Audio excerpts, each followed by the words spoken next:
Hello student. हमारे सामने जे advance का पूछा हुआ एक इम्पॉर्टेंट पीवाईक्यू है, जिसमें आपको जो है मोशन अंडर ग्रेविटी का कॉन्सेप्ट यूज करा देगा, और जो है इम्पल्स मोमेंटम थ्योरम को यूज करवा देगा। Impulse, angular impulse, linear impulse सबको यूज करवाते हुए इस क्वेश्चन में आपको बहुत सारा नॉलेज का ज्ञान करवाएगा। तो आइए रीड करते हैं क्वेश्चन क्या पूछा है जे एडवांस 2023 में, क्या है यूनिक इस क्वेश्चन में। तो चलिए इस वीडियो में हम लोग समझने की कोशिश करते हैं। Question says a thin circular coin of mass 5 gram and radius 4/3 centimetre. Very important, unit का ज्ञान बहुत इंपॉर्टेंट है। जरा भी मिस्टेक करेंगे तो आंसर नहीं आएगा। Is initially in horizontal XY plane. The coin is tossed vertically up plus z direction by applying an impulse. Impulse जो हमारे पास लगा रहे हैं हम लोग, टॉस करने के लिए एक इम्पल्स ले रहे हैं, झटके वाला फोर्स दे रहे हैं। जैसे आप कॉइन को टॉस करते हो क्रिकेट खेलने में, टॉस करते हो भाई, हेड आया टेल आया, तो एक झटका देना पड़ता है। हम लोग अपने इंडेक्स फिंगर से देते हैं हम लोग। एट अ डिस्टेंस जो इम्पल्स लगा रहे हैं वो सेंटर से 2/3 सेंटीमीटर डिस्टेंस पे लगा रहे हैं from it centre. The coin spins about diameter and moves along positive z direction.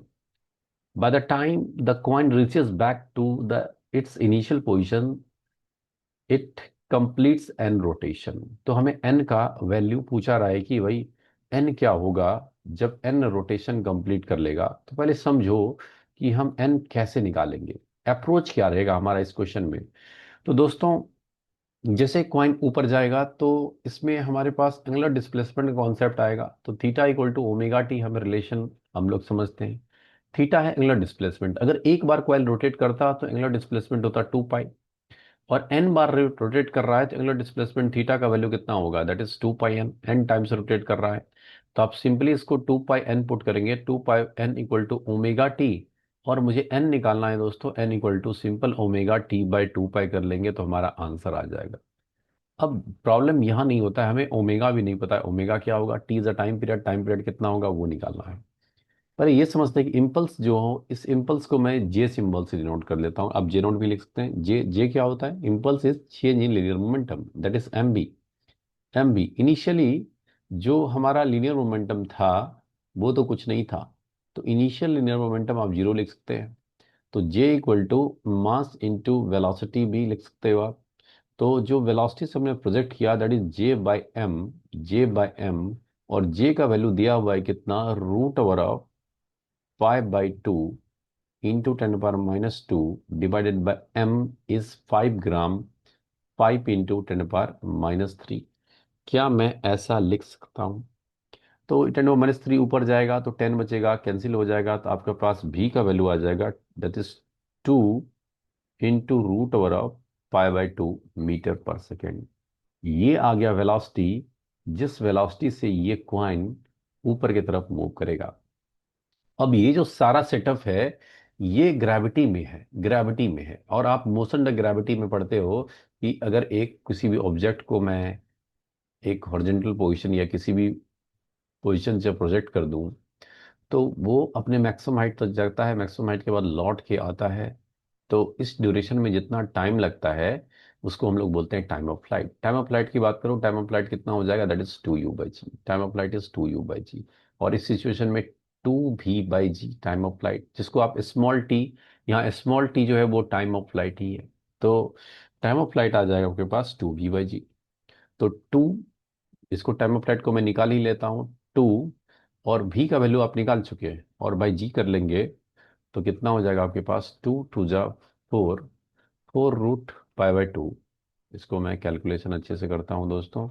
तो टाइम ऑफ फ्लाइट हो जाएगा 2 मल्टीप्लाई हो जाएगा 4√π/2 अपॉन जी, जी का वैल्यू 10। तो सिंपल मेरा आ रहा है कितना, 2/5 √ओवर ऑफ π/2 सेकेंड। ये टाइम ऑफ फ्लाइट हमने निकाल लिया। अब टाइम ऑफ फ्लाइट का काम डन हो गया, ओमेगा निकालना है। तो चलिए इस पे मूव करते हैं, हम ओमेगा समझते हैं कैसे निकालेंगे।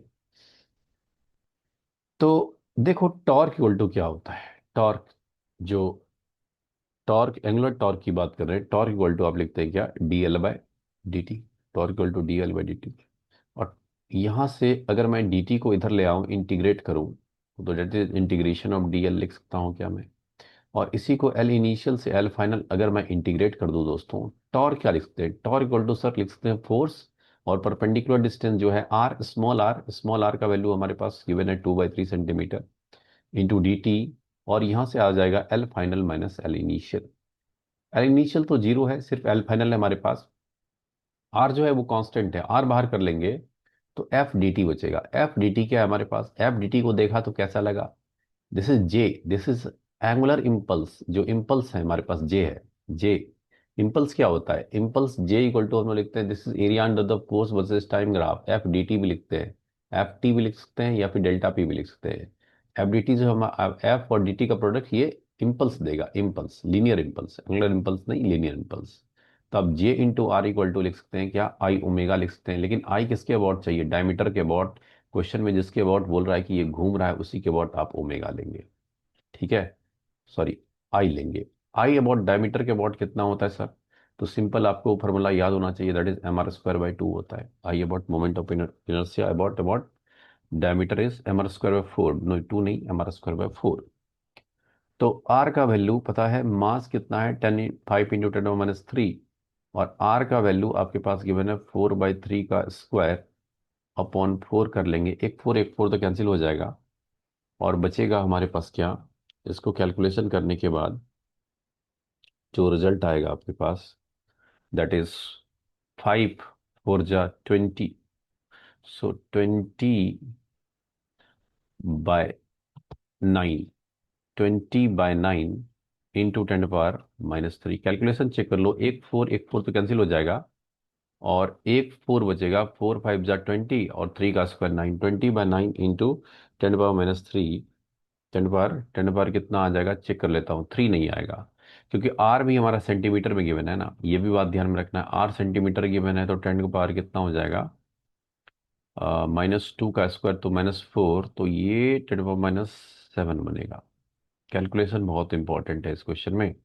तो ये आ गया मोमेंट ऑफ इनर्शिया, यूनिट की बात करूं तो KG metre square moment of inertia diameter के बहुत आ गया। अब पुट करते हैं हम लोग, हमें ओमेगा निकालना है, तो ओमेगा इक्वल टू क्या लिख सकते हैं आप, सिंपल लिख सकते हैं क्या, जे are bye moment of inertia upon diameter. और जे का वैल्यू आपको पता है, जे इम्पल्स देखेंगे लास्ट पेज में, इम्पल्स का वैल्यू दिया हुआ है रूट ओवर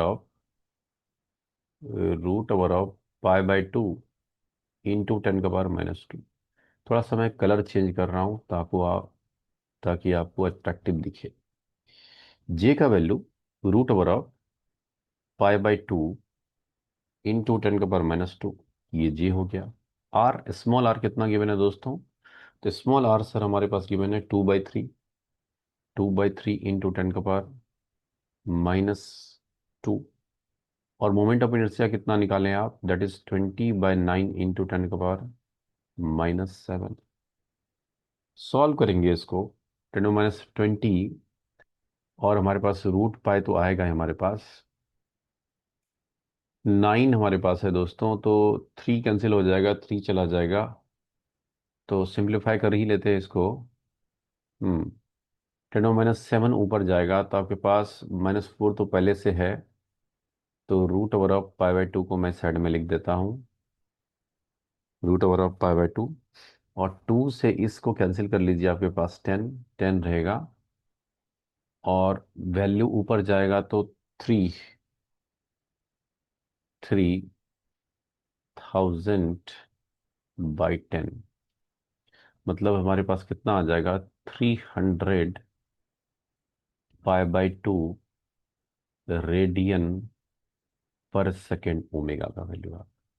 हमने ओमेगा निकाल लिया, अब यहाँ पे पुटिंग करेंगे, ये वाला एन हमें निकालना है, एन इज ओमेगा। ओमेगा का वैल्यू कितना निकाले हम लोग, 300, 300 √π/2, और टाइम पीरियड कितना निकला है, टाइम पीरियड इज 2/5 √π/2, ये निकला है, डिवाइडेड बाई 2 पाई, 2 पाई। क्या मैं ऐसा कर सकता हूँ, कैलकुलेशन आप ध्यान रखिए, कैलकुलेशन आपको समझ के स्टेप करना पड़ेगा। तो यहाँ से जो हमारे पास टर्म आ रहे हैं कि 2 2, सो ये रूट रूट 2 कैंसिल कर देगा, 5 से कैंसिल हो जाएगा कितना, 60, तो हो जाएगा क्या, 60 पाई डिवाइडेड बाय 2 पाई। सॉल्व करोगे तो आ जाएगा 30। तो नंबर ऑफ जो रोटेशन होगा that is 30। 30 number of rotation मिलेगा। तो उम्मीद करूंगा कि सॉल्यूशन आपको समझ में आया होगा। मिलते हैं अगले क्वेश्चन के साथ, तब तक के लिए बहुत बहुत धन्यवाद।